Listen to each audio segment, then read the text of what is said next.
my sacrifice. We're rolling. Welcome back. It is another edition of the Behind the Blind podcast brought to you by Heartland Waterfowl and our friends over at Tetra Hearing. Find them online at tetrahearing.com.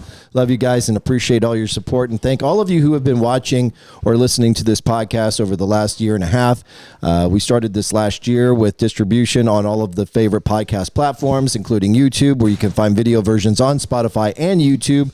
And so we appreciate you joining us on this journey, no matter where we're at in the country filming these episodes. We're bringing you semi-live, kind of like you're in camp with us as we sit around and kind of talk about our scout, our hunt, and all of the other shenanigans that happens when you're at camp with your waterfowl buddies. So Logan Burditt, Alex Diecidue, and Nate Meyer joining us for the first time on this trip. I'm Ronnie Philips.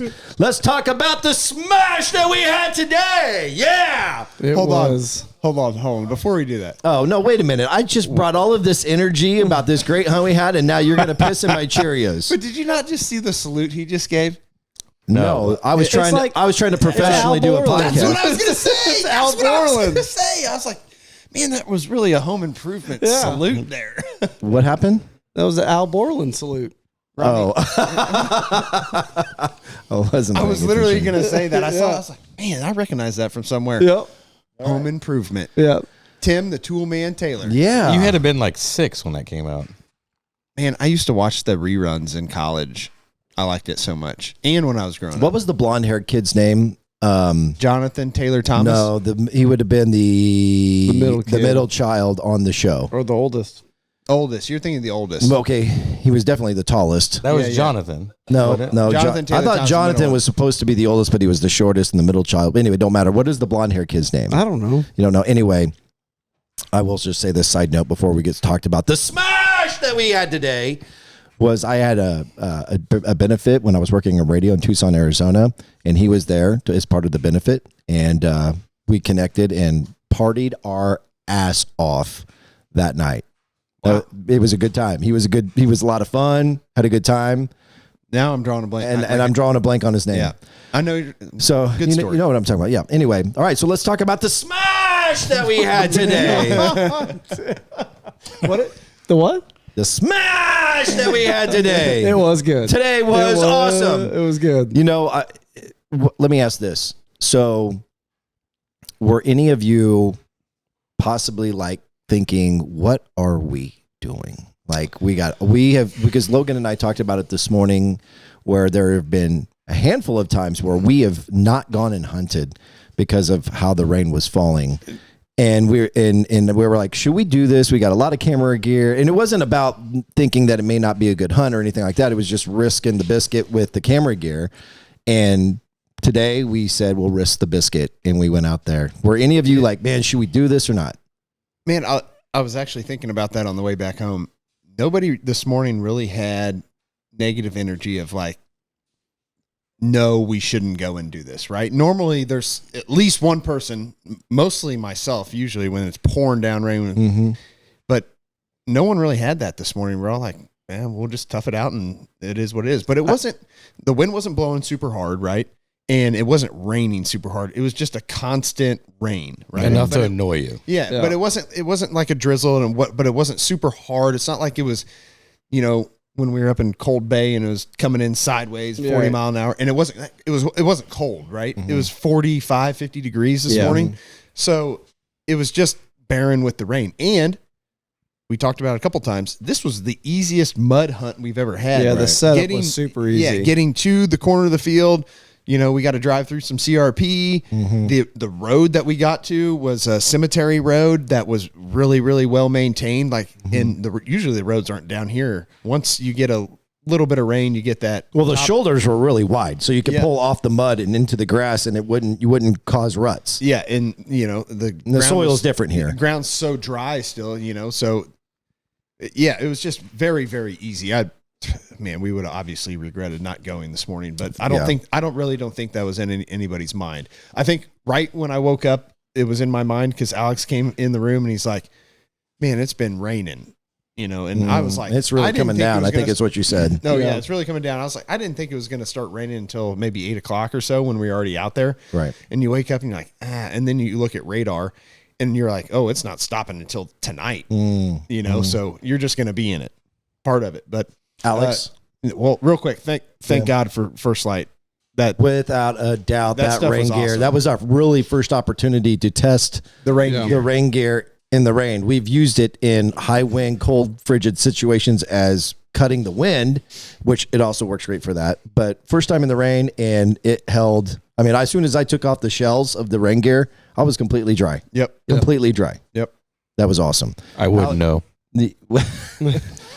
Apparently, Nate hasn't got any rain gear yet, so we'll make sure we get that happen. No, I just forgot it. Like, Oh, you forgot it. That's right. He just forgot it. It was He pulled I a have Nate. it. He that pulled was a the Nate. start of the day that Nate has had today. Yeah.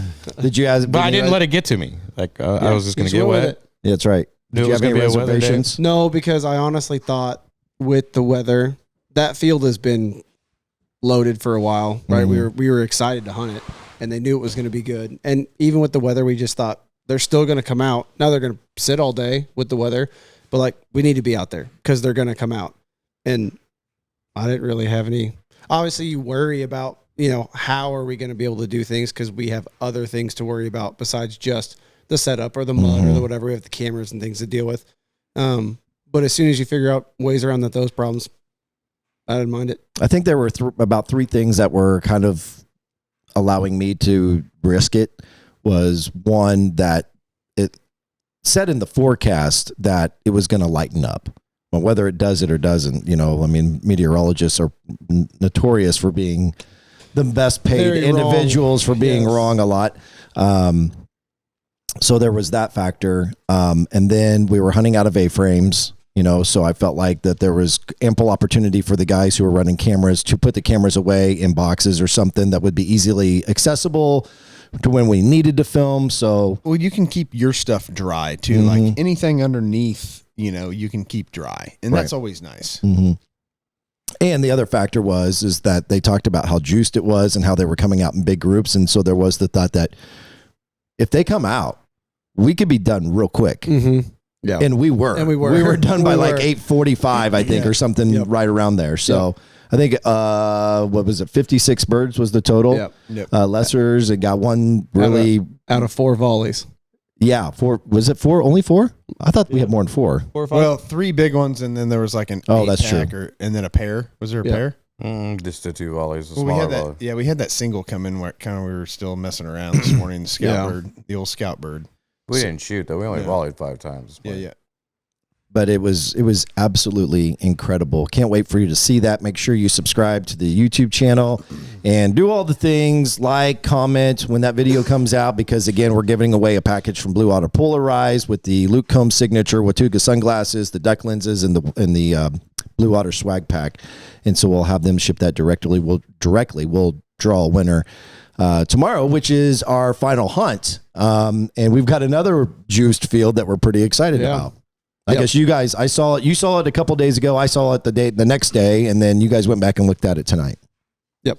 And it's steadily gotten bigger and bigger and bigger and better and better and better. So when we looked at it tonight, it was. Yeah, it's gotten bigger with darks, which is good. Explain all of that, because it's a little bit of everything. So, I would say that we found it, but I don't think we found it. I think we found it. There was a field like a mile and a half to the northwest. Yeah. 2 or 3 nights ago. 3 nights ago now. 2 nights ago. 3 nights ago, and it had like 1,000 snow geese in it, and like probably 1,000 darks. But the majority of the darks were specks, probably 80-90%. And then 2 days ago, they bounced over to this field, and you looked at it yesterday. I didn't look at it since then, and then I looked at it again tonight, and I don't know if they bounced and joined up with more birds that were just in that field. That's what I think happened. Or they've gotten bigger. But when we looked at it tonight, it was the same amount of snow geese. So like 1,000 snow geese. And then there was probably, I don't know, 3 to 5 times as many darks as the snow geese, whereas it was equal parts salt and pepper 3 nights ago in the other field, right? And they're obviously not in that field. They bounced over to there. But yeah, it looks good. And we saw some ducks too. There's some ducks in there, not a ton, but there's some ducks in there. Yeah, a few. But yeah, it looks really, really good. Looks really good. And there's, we have another east wind. The rain finally is peeling out now, but it's just going to be cloudy, but it's another east wind like it was at what, 8-9 miles an hour. So Yeah. there's that east fence line that we'll just be able to buggy into pretty easy and Tall Johnson grass. use the A-frames on the. There was a lot of birds right up against it. So To the credit, I just got done bashing meteorologists. To the credit of the meteorologists, they did get the wind right today. Like if Yeah. they called for 9-10 miles per hour wind, we had that. This one, we had. It wasn't like the best wind, but it was enough to finish those big groups where we needed to finish them. it gave them direction. Yeah, for sure. It gave them the right direction. And man, there's something to be said with, I love being, if we're on an edge, I love when the edge has a corner that we're on, right? It Like a point. It gives those birds so much more confidence instead of being directly pushed up against it. And then, man, it's just when those birds just start finishing and there's just nothing better. And the side shot, right? Like when you have the wind, like we did the crossing shot, they're not looking into your soul. Yeah. Right. You know, they weren't even paying attention to us. They're looking that direction and we're over here. I mean, you can let them keep coming, let them keep coming. And we did. The best part about the win, in my opinion, was that, I mean, we always would like a really good stiff wind. But in these situations where you had these big groups, it was enough wind to give them the direction that you spoke of. But it wasn't so strong that once we got up to shoot, they were They're out gone. really quick. They were still hovering, trying to find lift, and they're trying to lift and get out of there. And they were screwed. Really. Yeah. I mean, they were just cherry birds at that point. And everyone took their time. Yeah. Right. We called the shots and it was, like you said, you could tell. You could hear it in the volleys. You could You hear it in can the volley. tell. Yep. It was, Yeah. and it wasn't, Right. rapid fire. Everyone was Everyone's picking shots them out. Yep. Yeah, it was awesome. So go check that out. The setup for tomorrow, because there are so many snow specs, lessers that are in there. We've been talking about it, off camera, but let's kind of discuss what the plan of action is for tomorrow. Go ahead. Well, I was just gonna say today, obviously, we ran all silhouettes. That's actually a really good point. Let's talk about how we set up today. The big thing today was the rain. So not only for ease of not having to seed bag full bodies and worry about getting mud on the stakes, and it's so much more of a pain. We just grabbed all the tangle-free skinnies, and I mean, how many did we end up? We set up a pretty good size spread, and it did not take any time at all. And then with the rain, you're not dealing with decoys that have rain pulled up on the How many back of decoys do you them. think we set out? Like I mean, 60 dozen. yeah, it was a bunch. Yeah. And it didn't take any time at all. No. Super easy. And there's things to be said with the clouds and the rain. And we've talked about those fully flocked tangle free skinnies just look freaking awesome anyways. And especially, in this darker, they just stand out so much. Yeah, right? they look great. The contrast is awesome. We were in a winter wheat field. Yeah, I don't they know if we stand mentioned out. that. They stand out. They I stand love out how great. dark they are. Big fan of the dark. But tomorrow there's no rain, still cloudy. So, I mean, I would say you probably throw a big silhouette spread, but obviously we're going to throw a little bit more snow geese since there's, 1,000 or so snows in it, Yeah. which are going to be the full bodies. Which, by the way, is a big snow feed down here. Right. Yeah. It's a big deal when you can get 1,000. I mean, snows, I for guess. people who've been following us for years, they're used to us hunting snows that are, 30, 60,000 that are in there. So it's not like it's a huge snow feed, but for what we are doing here, that is considered large. Yep. 1,000 birds. Sprinkle in a little salt with the pepper. Mhm. But that's a good question. Like, do you want to run a mix of skinnies and full bodies or all full bodies? Like, it's going to be a pain to get in there again tomorrow. It's going to be, it's raining right now. It's going to be wet. It's still going to be muddy. It's going to be all Obviously, seed it's gonna bags, be dry. buggy and everything is like, we're all full body guys, right? We love the full bodies. We ran all skinnies today, worked out fine. I would say there was no difference than us running full bodies versus skinnies today. Not at all. Is it the cloud cover that helps with that today? Is it what is it? The rain? What is It's it? that's what it is. And actually, I talked to Tyler about that when you were going back to get the buggy. I was like, how many times do you run just exclusive skinny spread? And he says, not very often, but when it's raining, I have found that when the decoys are wet, they seem to pick it off. Whenever they're wet or there's snow on them, it will screw you. And because we've been full body guys and we've recently got into the skinnies, and especially loving these new fully flocked skinnies from Tingle Free. Excuse me. You know, we've just dealt with wet full body decoys, but I think he's got a valid argument. You know, when you have snow on decoys, it's important to always go out there with the broom and brush them off, and probably some valid argument there to having a wet decoy, a wet full body decoy. And that was part of the reason, aside from just the logistically, the ease of loading up a bunch of skinny bags. He felt like that would put us in a better position to succeed. What's your guys' thoughts on that? Because I thought it was a valid argument. It worked out. It worked great. Yeah. Right? Yeah. I was happy with it. It makes everything, when you have to take the Honda in to a field, it makes everything so much easier, right? And I don't know. There's some people out there that say you should never mix full bodies and skinnies together. You should run one or the other. You know, is either of them right? No. You can kill birds over it's all any way. situational. Yeah, all situational. And, you know, the birds you're hunting, there's everything. There's a lot of factors that go into it. But what do you want to do tomorrow? Throw the skinnies. Full bodies. Full bodies only. You want to run First of all, we don't have any skinny snow goose. Right. Yeah. You know, any snow goose skinny. So there's no choice there. We have to run full bodies. There's no rain, so there's no concern about them, as Tyler would say, looking wet. You know, so we have to. You have to think about it when just run a mix. Yes. When you look at a so. goose in the field, it doesn't look wet. Like, I mean, it's a waterfowl. Like, there's a reason they repel water with their feathers. So I think when you get a full body and it gets wet in that plastic, it just causes a different kind of shine. It gives it a different color. You get a little bit away with more when you have a fully flocked full body, but the skinnies, they're being flat. They're not going to hold that water. And I think that's the only time in my head when I'm going to run skinnies that's going to be an option. It's like with that, because snow, obviously, it collects on their back. You got to torch everything. It's just constant, a lot more work. Whereas you're already going to take advantage of the vulnerability of the weather. Like, the rain's going to make them hungry and want to do more than what they typically do any other day. Yep, for sure. So we'll run a bunch of full bodies and a bunch of skinnies, and just throw the entire trailers, all the trailers, just giant everything. spread tomorrow. Just last day, hoorah! Yeah, looking forward to it. Yeah, I'm going to go on a sidebar here because Nate brought up something that made me go back to our first morning hunt. When we talk about wet decoys or snow on decoys, another thing that we run into occasionally when it's really cold is frost on the decoys.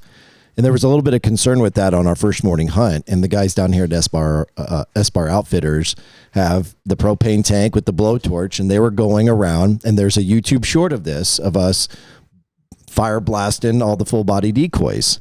And there was someone who commented on it who said, LOL, never would I do that. It's going to burn the flocking. Well, I think you got 4 guys here that will let you know that did not happen. You're not literally torching it. You're just getting some heat on there to take care of the frost and warming it up so it's not going to refrost. Correct. Yeah. So it doesn't burn your decoys. No. I mean, you definitely can. Don't do it on a skinny. Do not do it on a skinny. You're just gonna have a metal stake left. Yeah, you'll definitely that corrugated plastic will just shrivel up like.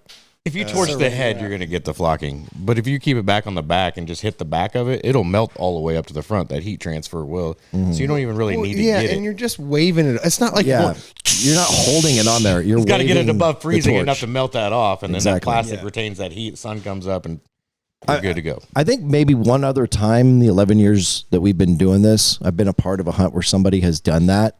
And look, let me just say this too, like the person who made that comment, I'm not trying to bash you or, say anything negative about your comment. I mean, it was, I can honestly see why somebody would be concerned about that possibly happening.